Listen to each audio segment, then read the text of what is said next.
Irailak 10-tik 14era folkaz gozatzeko aukera izango dugu. 13 aktibazio izango ditugu. Programazio irisgarri batekin gure plazak, parkeetan eta musika izango dugu baita Ereaga Hondartzan. Publiko berriak erakarriko ditugu. Batez ere keinua egingo diegu gazteei. Folka beraiena bezala sentiarazi dezaten. Eta folka ere beste estilo batzuekin nahastu egingo dugu. Getxoko Udaletik uste dugu kulturak kohesio sozialerako, bizikidetzarako eta mundua zabaltzeko tresna izan behar duela. Eta jaialdi honek uste horri erantzuten dio. Hala izan da 40 urte baino gehiagoz eta hala izaten jarraitu behar du. Herri gisa hobeak egiten gaituelako.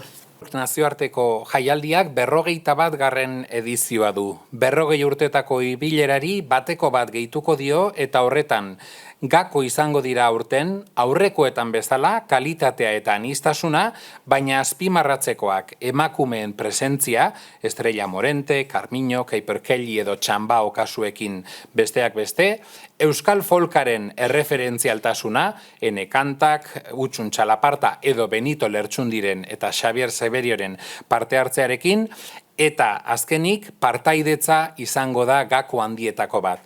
Musika eskolako parte hartzearekin edota etxeko txikienek parte hartzeko proposamen berriekin.